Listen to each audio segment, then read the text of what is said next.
Distinguished panelists, thank you for dedicating your valuable time this afternoon and sharing your insights on a topic that's timely, that's important, and that's relevant to all of us. For our audience's part, we're delighted to be welcoming guests from across government, industry, and academia. I hope you'll find this session stimulating and beneficial to Thai society. We've asked each speaker to present for about 10 to 15 minutes, after which point we will open the floor for some questions and answers. Questions can come to us in English or Thai. They can be shared by microphone. They can be shared on paper. We'd really love to get your thoughts and questions and address those to our distinguished panelists. So without further ado, I'll ask Dr. Rung to begin with her presentation. Thank you. Thank you, Dr. Ara. Do you hear me? Can you hear me? Oh, that one is better.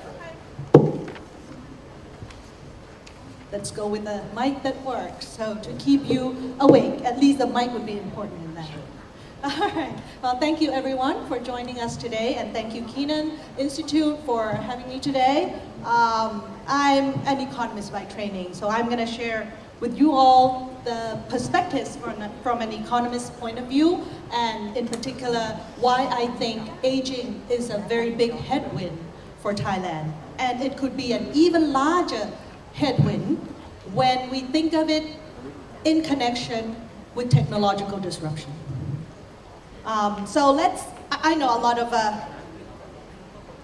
panelists and experts have talked about the global trends, but let's look at it from Thailand's point of view. Sorry, this thing doesn't work. I've been clicking for several times. Oh, okay. Is that done manually? Okay. All right.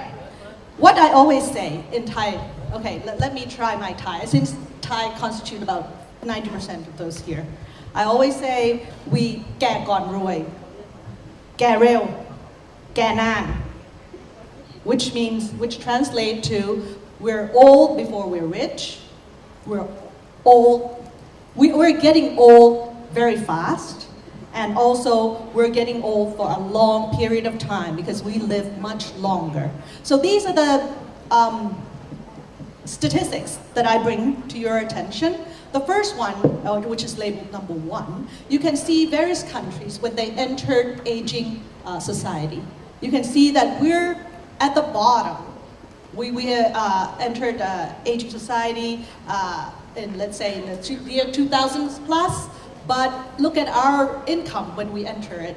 It's much lower than, let's say, Korea. It's much lower than Japan, which means we have a harder headwind to cope with. We don't have wealth that can generate income for us. We're not like the Japanese who can invest overseas and live on that investment income, for example. We are not in that fortunate position. The second one, if you look at the trajectory after the time that we enter aging society, you can see that the Thais would age faster. We're age as fast as Japan, but we're not as rich as them when we enter that path. So that's a second challenge. And the third challenge is that if you look at Thailand 2007, which is on the top picture there, I have 2002 and 2017, you see the longevity of Thais right now. Sorry, okay.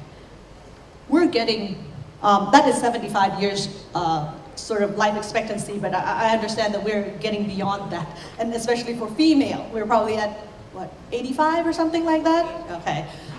With low birth rate, longer years to live, it also means you're there for a long time and gonna be a heavy burden for the whole economy. So this is where we are, and we better be prepared, and at the very least, we must be aware of how large the headwind is. And this is what I want to present on my first, I'm sorry, I'm like, sort of, not used to this high-tech clicker. And we have already seen the impact of it, okay? We always complain about Thailand growing less than what we are used to. We were talking about when I started to work, it was 12%, 10%. Okay, we're not going back to that. But I think a lot of Thais, we're still used to Thailand growing at potential growth of, let's say, on average 5%. But I think with aging, it's not. Unless we do something, we're going to go to something like 3.5 to 4% on average. We count ourselves lucky when we're above 4, like this year. And we have seen that, and it's not surprising because other countries that have entered aging all go through the same thing. And for Thailand, we're sort of at the bottom range of the ASEAN growth rates. And if we don't do anything, this is gonna make us stuck in the lower bound of the growth trajectory of the region. Sorry. What are the implications of that? Well, the first implication, as I mentioned, is that GDP growth will be slower. The second part would be the composition of GDP will also be very different. Okay? The first one would be the budget. Budget, healthcare for the elderly and other types of care for the elderly could constitute as much as 20% of the government total budget in the year, Buddhist year 2570, which is 10 years from now, 9 years from now.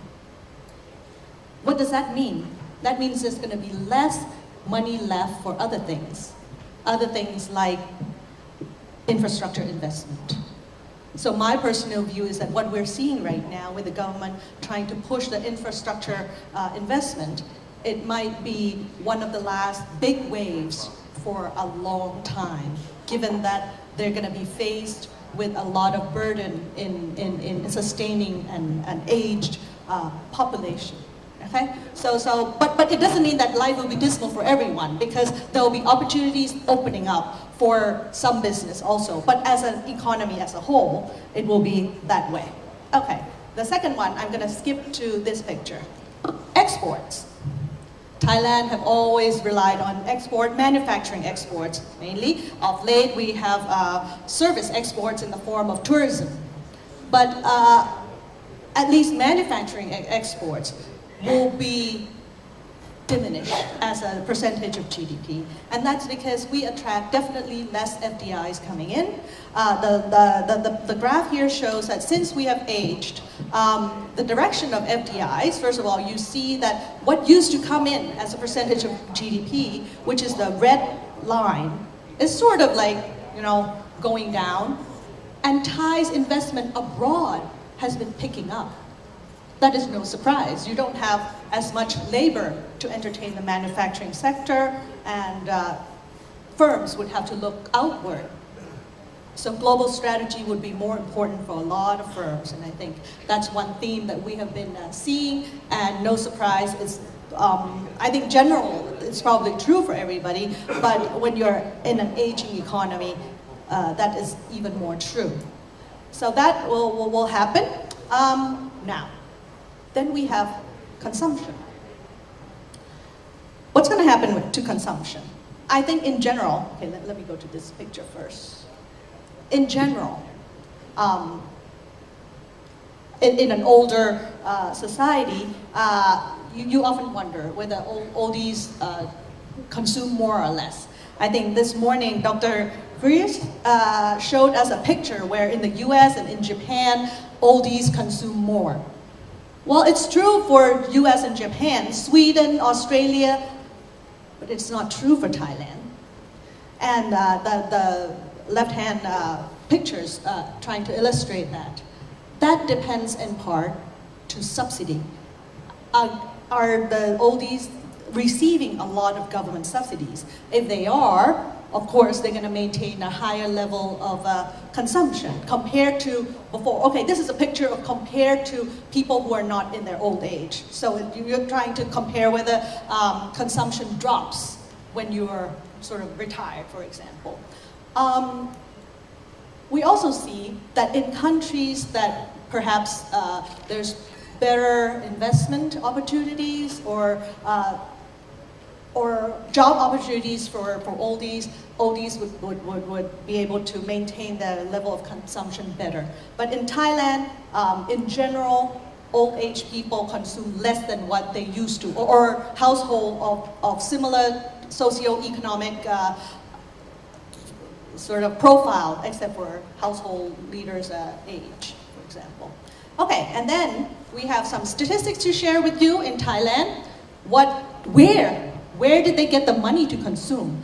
The white bars represent Thailand's older generation's consumption. And the blue would be the average of our other countries, okay? They don't add up necessarily to 100 because of averaging arithmetics. But let's say, compared to the others, in Thailand, a lot of people still have to work after the retirement age. Something like 34% still have to work. So part of their income for consumption would come from labor. They have some kids transferring to them. But, look here. On average, it's negative 17. What does that mean? It means on net, parents still transfer to their kids more than kids transfer to their parents. By bequest, by other things. So, well, Thai parents are very generous, okay? That is still true. So where did it come from? Okay, public transfers, a little bit, yes, 7%. Most of it come from their own assets, which is about 92% in Thailand. That assets could be in the form of saving, in the form of house, that they might sell, in forms of other things. But it also means that a lot of oldies are still depending on their own type of savings. And that's why financial literacy would be very important for them. I mean, to maximize the returns from this saving and to capitalize on their assets and for them to be able to manage their welfare, okay? And also another important part would be elderly work. What's going to be available to them, because apparently a large number of them still rely on income of after, let's say, the age of 60 or 65.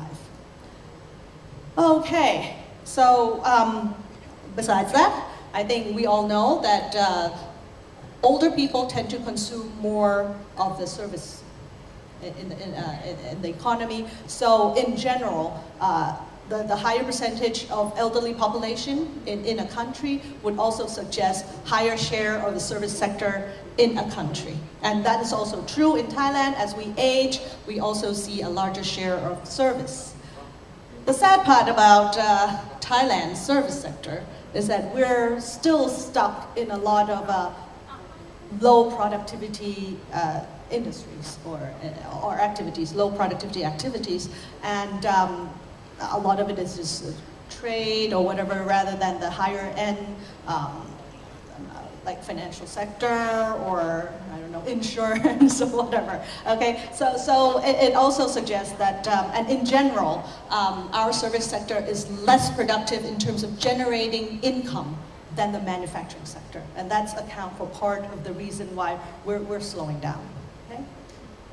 Okay, so this part tries to wrap up, if I still have time. Do I still have time? Okay, I still have time.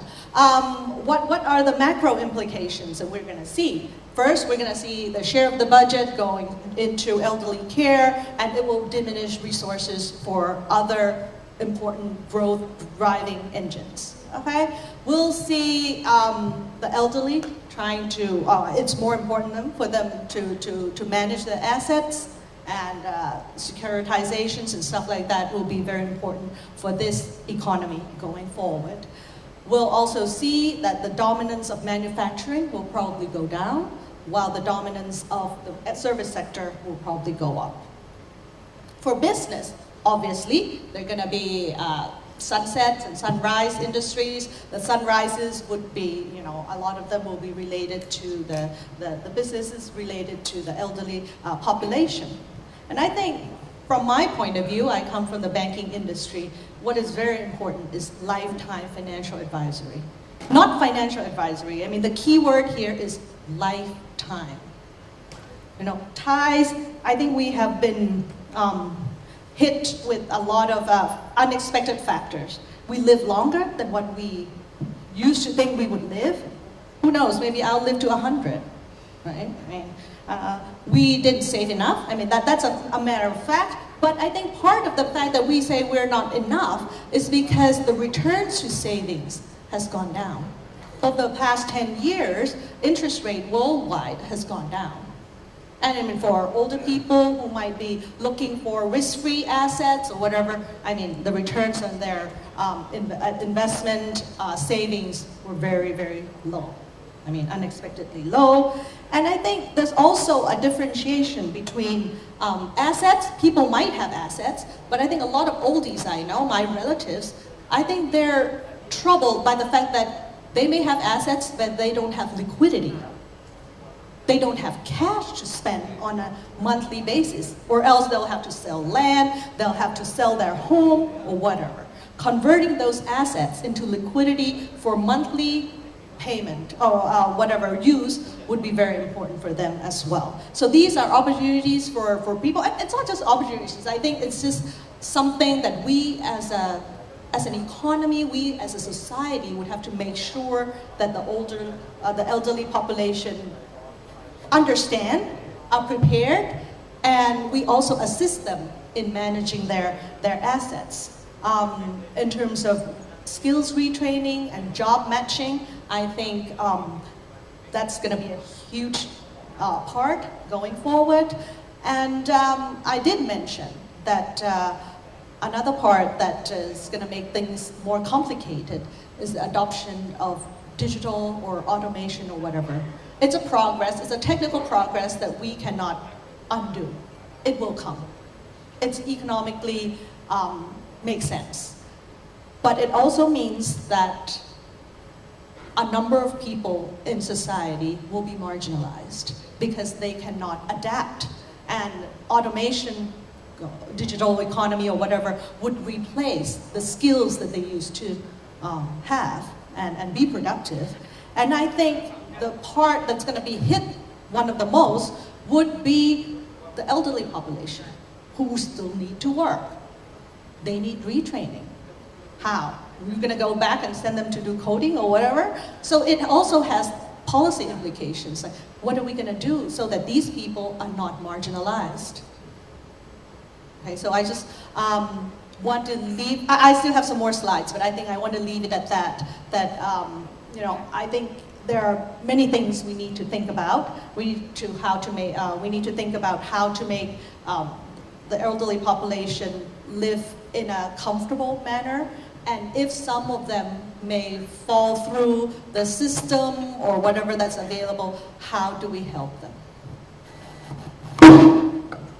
Thank you, Dr. Ram.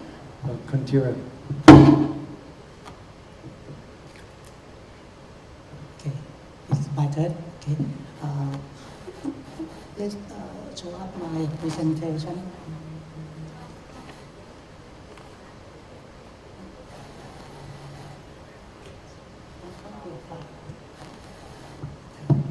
Just a moment to change the presentation to mine นะครับ Anyway, first of all, I would like to thank you to Kenan Institute for this invitation for me to our practice in Big C to hire the aging people as our workforce, and we are sure that Big C is one of the top one of the company who come up with this project นะครับ Let's start with my slide นะฮะ I'm from BJC. Anyway, BJC is the parent company of the Big C นะครับ Okay. And BJC this is not an advertisement, just let you know of the company background, so you can know for this program more about the aging people or hiring of the aging people in our company.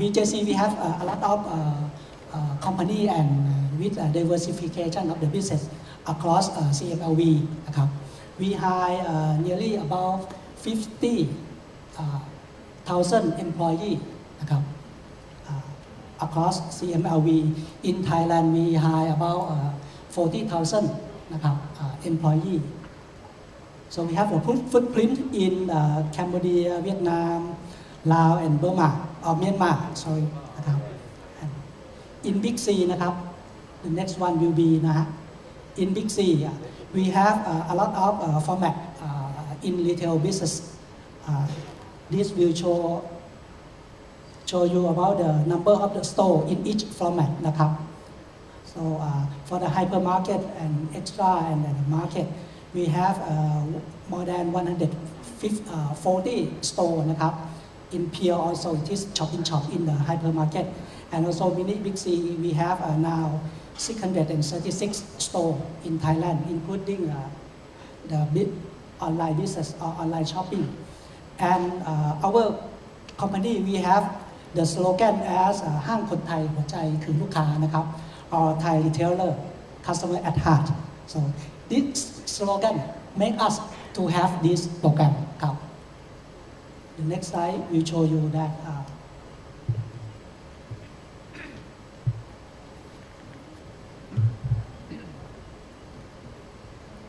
okay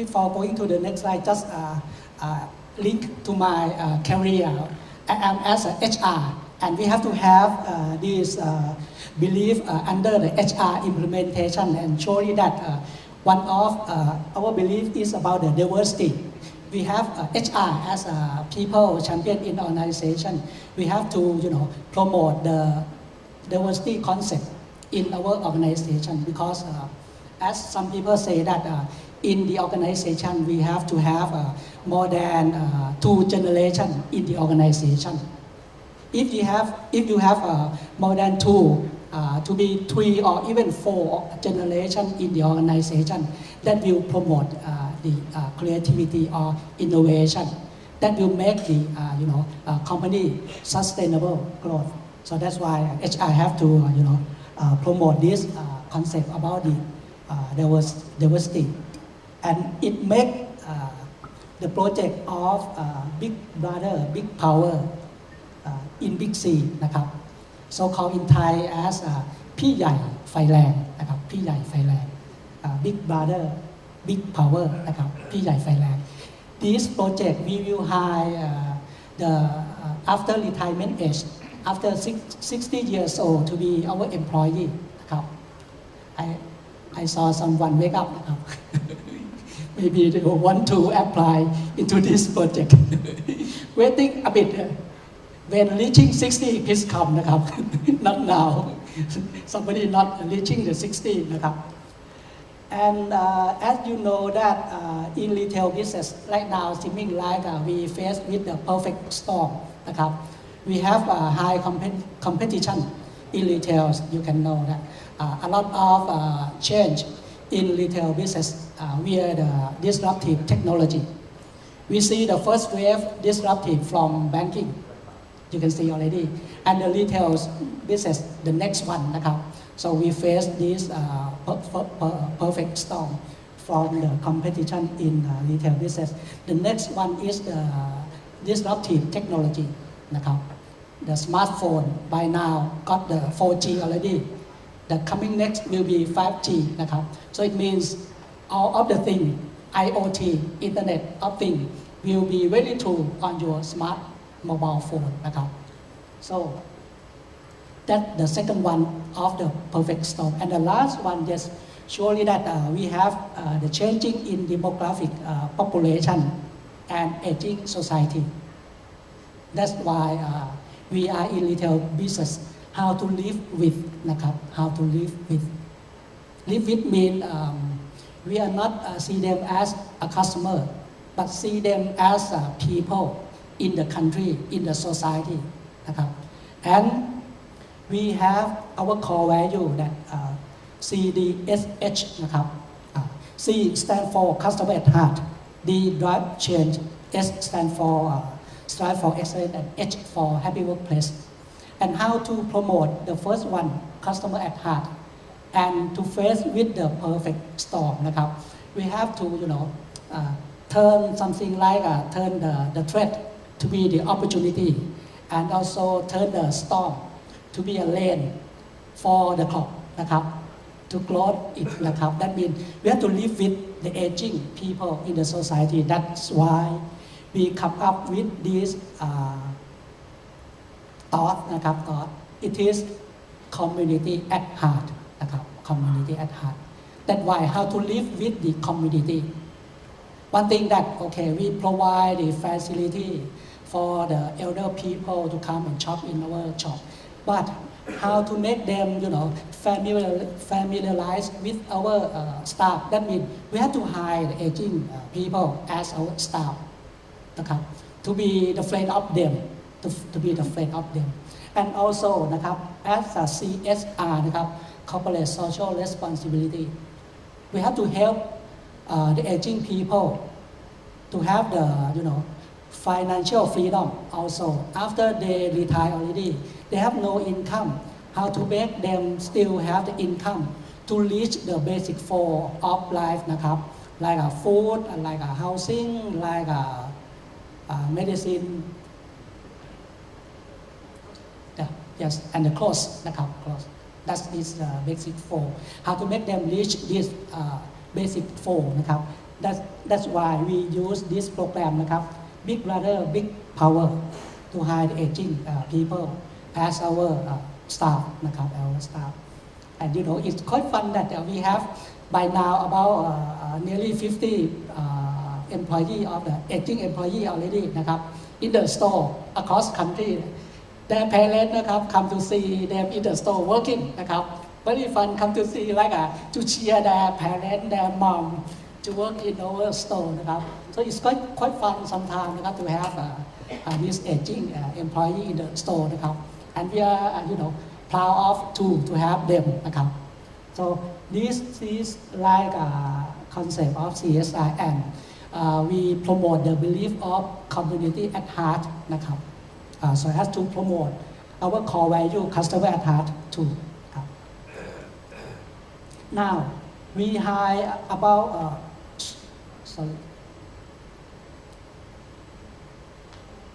we hire about 41 นะครับ this is on October report, but now this month นะครับ nearly 50 already นะครับ about 45 something growing up every month นะครับ and this 41 employee aging นะครับ only the aging people we hire them across country นะครับ in 31 province นะครับ mostly in อีสานนะครับ mostly in อีสาน and the age นะครับ mostly is in this age นะครับ ranging from 60 to 65 นะครับ the major one นะครับ till นะครับ we still have 2 person more than 70 years old นะครับ but as a pharmacist not a tough job in the store นะครับ so we still hire them นะครับ in the store as a pharmacist นะครับ 72 something นะครับ and so the average age is 63 years old 63 years old, and the position which we hire นะครับ it is in this poster นะครับ actually it is in Thai นะครับ but I translate into English นะครับ for us all to know. We hire the candidate over who has 60 years old นะครับ more than 60 years old, good skill, knowledge, and including the service minded, because we are in the service industry นะครับ so people should have the service minded. So the one who have this qualification can apply นะครับ if everyone would like to apply for the job, you come and scan this QR code นะครับ you can apply for the job นะครับ this QR code นะครับ and the slogan for this project นะครับ because age is just a number but experience is the real one นะครับ so we hire the experience นะครับ not the age นะครับ if they are still working is okay นะครับ for us. And the position นะครับ in the head office we hire them as an administrative officer, accounting officer, telephone operator, and in the store we hire them as a receptionist, fresh food staff, food court staff, mini big C staff, or even a pharmacist นะครับ okay. And the package we hire them the same as the normal employee, no discrimination till they have the same qualification we hire them the same นะครับ they have the bonus, they have the overtime if they want to do นะครับ they have the vacation leave, they have the medical plan to cover their illness นะครับ someone for the medical reimbursement they reimburse less than the younger workforce sometimes they are stronger than our younger workforce because maybe they don't play the Facebook till midnight but they go to bed earlier than us นะครับ so still strong to be the employee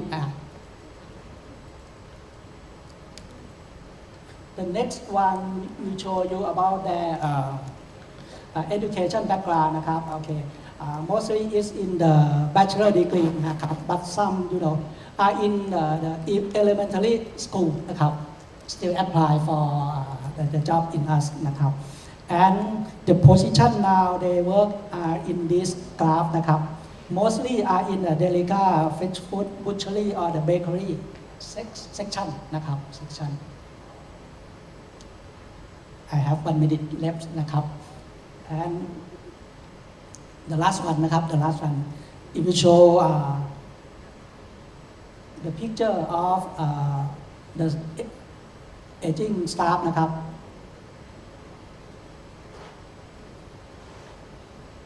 this is in the reception section นะครับ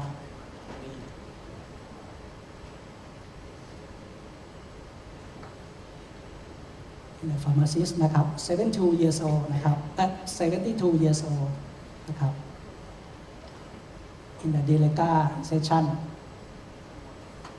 in the close section in the customer service นะครับ in the cashier lane นะครับ cashier lane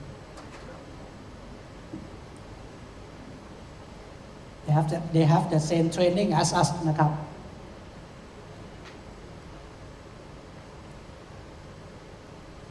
โอเคนะครับ that's all from my part นะครับ Big C สวัสดีครับ Thank you, Kunjia.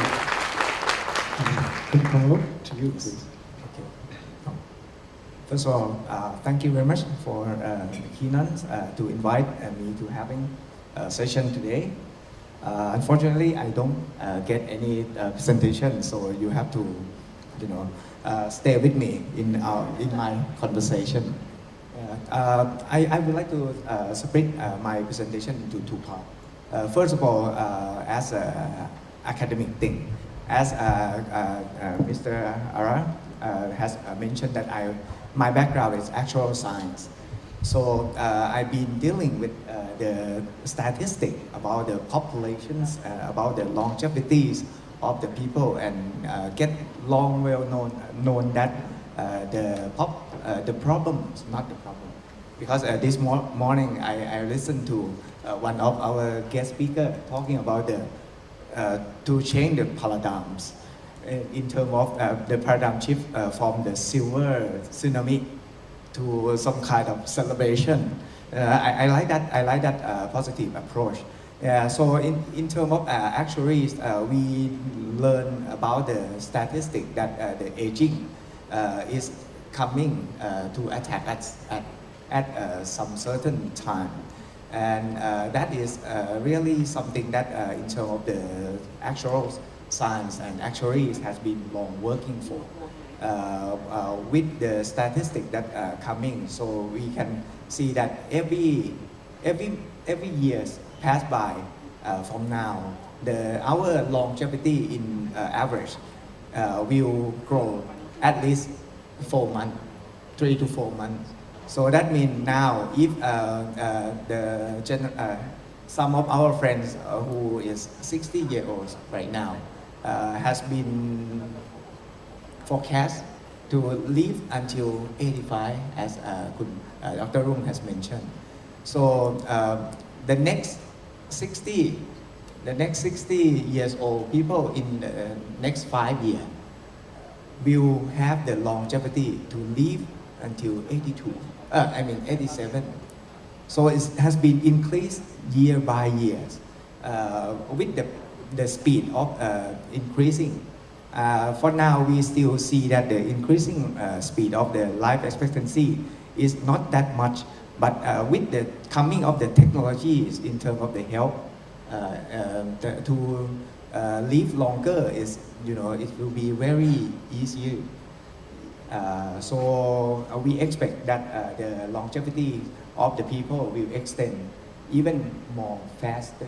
So that means 1 year instead of 3 to 4 months long. So it could be 1 year plus another 6 months. So that means every 2 years, the longevity age of our era will be increased by 1 year every time. So think about it like this. Nowadays, our retirement age at 60. If we look at the statistic of stay up to let's say 78 years old. So that means after you stop working, you have 18 years to live without other incomes. So that means you have to start saving ever since you start working. If put it this way, if we start working at 24 years old, we have 36 years of accumulating our asset. Those 36 years will need to accumulate enough for another 18 years. So it's like 2 times. But in the future, we will live longer, as I mentioned. So that's going to be the real problems. So this morning, someone have talking about extended retirement age. That is something, and Kuntira has brought up the campaign. Very interesting. That actually remind me of the movie called The Intern. Yeah, very nice one. Yeah, right. Very much. So for insurance company, we also have the what we call as our agent, which is the financial advisor, have no limit of age to work. Yeah, so yesterday I just got the information that the eldest agent that working with us for the moment is nowadays she is 82 years old. And the good thing to work as a financial advisor or agent in an insurance company is since we have the regulations of occupying the agent license by our regulator, that you need to pass the exam, not the pass the exam, you need to pass the training. I think 30 hours for the license to occupy every 5 years. So that means if you are retired at 60 and you would like to, instead of become the big brothers, big powers in big C, so you come and decide to join the insurance company as an agent, bring all your thought about the financial, with all your knowledge about the financial literacy to convey to the next generation and convey to the customer. You will have the community, which is the academy of our company, to welcome you into the classroom, the free classroom, with the community of maybe the same generation or various generations. So they will have activity to live on with those kind of things. So they can enjoy and not only study, not only learning from the training, but also they can enjoy the revenues at the end by consult as a financial consulting to the customer. And I like the term lifetime financial advisor. as Dr. Rung said. Yeah.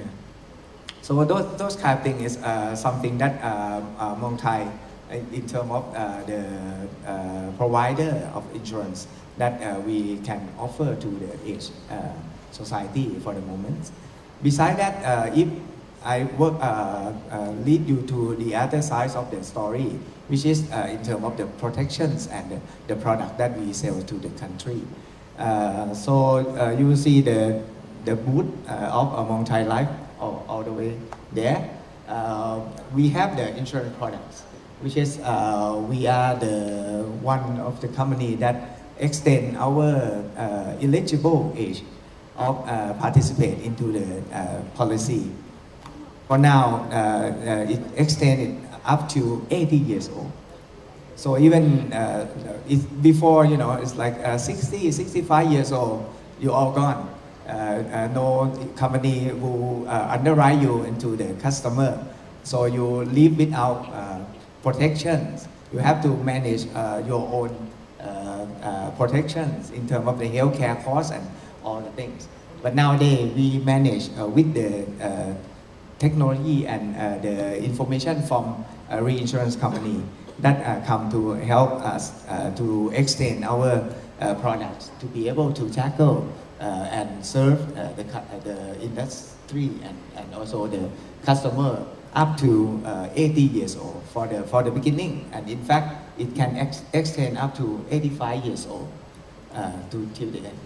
So I think in near term, maybe it's a couple years from now, we will extend it into 100 years. As Dr. Rung mentioned that she will be there, so please welcome to become our customer. Okay. So besides that, in terms of the aging society, among Thai Life, not only doing the insurance products that serve the aged people. We not usually call them aged people. We usually call them the vintage. Yeah, the vintage generation. So we stop talking about old. We stop talking about the age. Yeah, so it's vintage, and it's a new normal for us. The way we think, the perspective toward this generation. Yeah, I think the new normal is as I have chance to talk to someone yesterday. They say that the 80 years old now is just like the former 60, or 60 years old now is like a former 40 years old. Yeah, so we will have the warm communities. We will see a lot more of the vintage generation to live with us. And in fact, I'm almost there already. And I think many of us there will enjoy when you're talking with the vintage people, vintage generation. You learn a lot. You learn a lot more in terms of what they have been passed through in their experience. Yeah. And with the technology, as we been mentioned that the coming of technology will help a lot. I see the young I think that particular applications that has been sponsored by SOSOSO, that help a lot of the vintage generation to learn how to use Facebook or even do the e-commerce.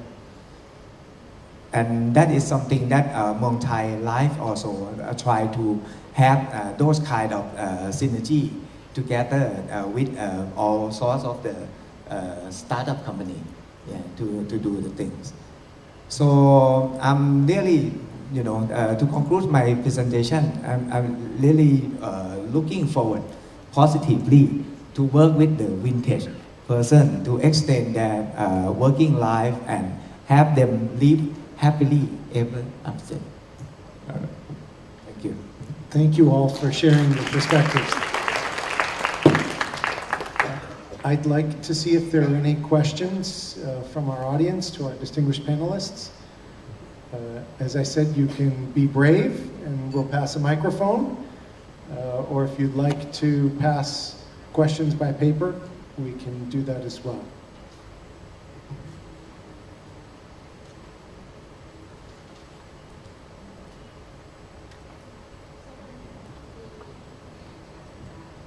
Please.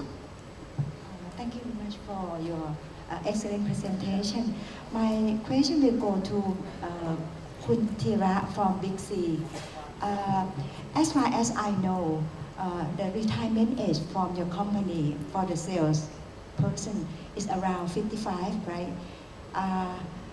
How about the age 56 till 60? Will you extend year of retirement for your sales person from your superstore? That's the question. Thank you.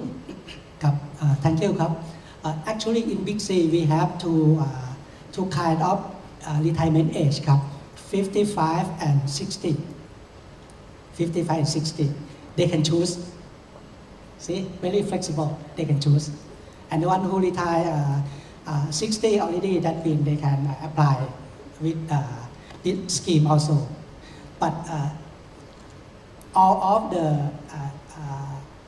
applicant came from outside, not the Big C staff, because maybe they after retire already they rich already. I don't know.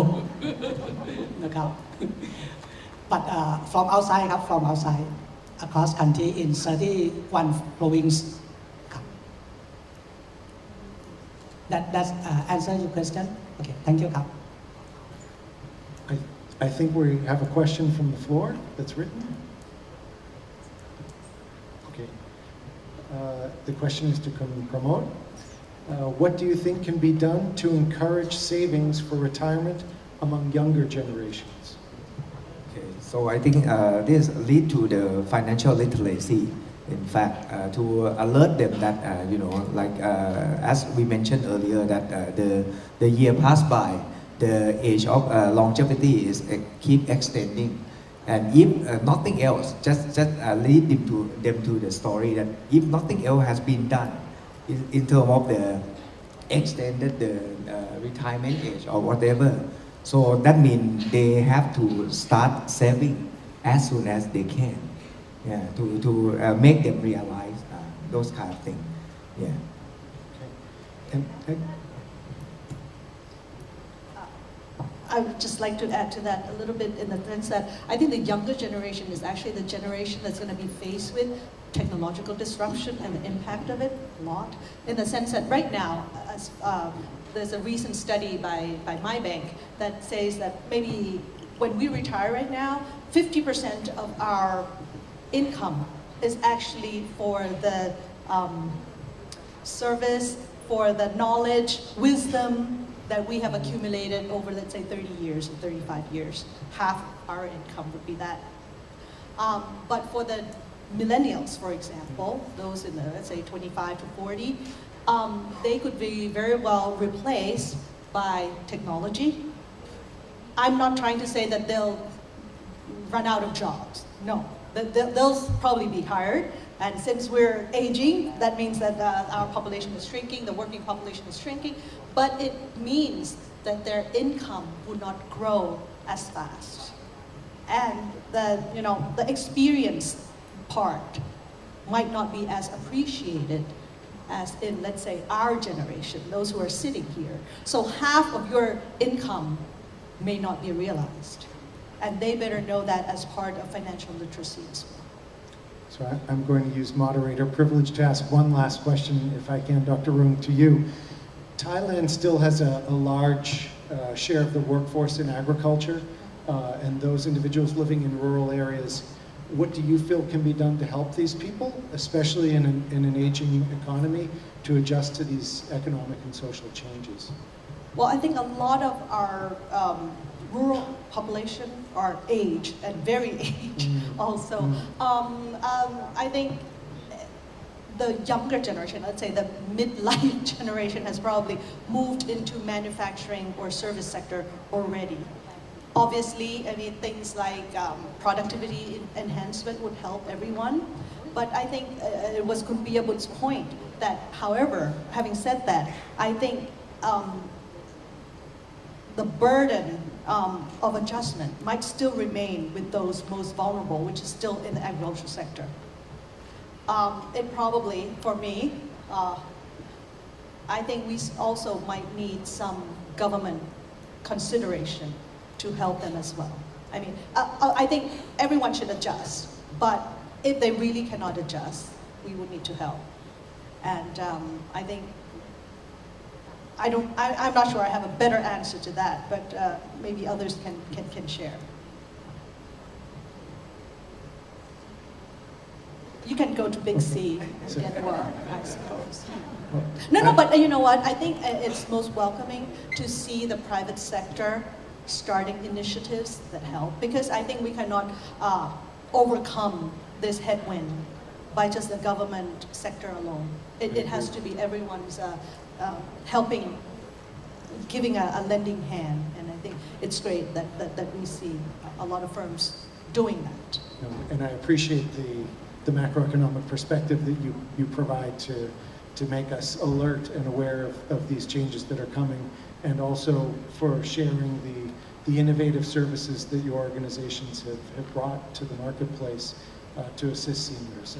And I would just wrap up also by saying what struck me from your remarks and echoing those from Kuning Jada this morning is there's a real concern for our big brothers, for our big sisters, concern, as Dr. Rung mentioned, for potential for marginalized communities. And so I hope this is one of the themes that we can really focus on in terms of solutions moving forward. So I thank you all for being with us, for sharing your insights, and thank you as well, this audience, for joining us this afternoon. I'd like to welcome you to the coffee and tea break and ask our panelists if you would stay behind for a token of appreciation. Thank you all.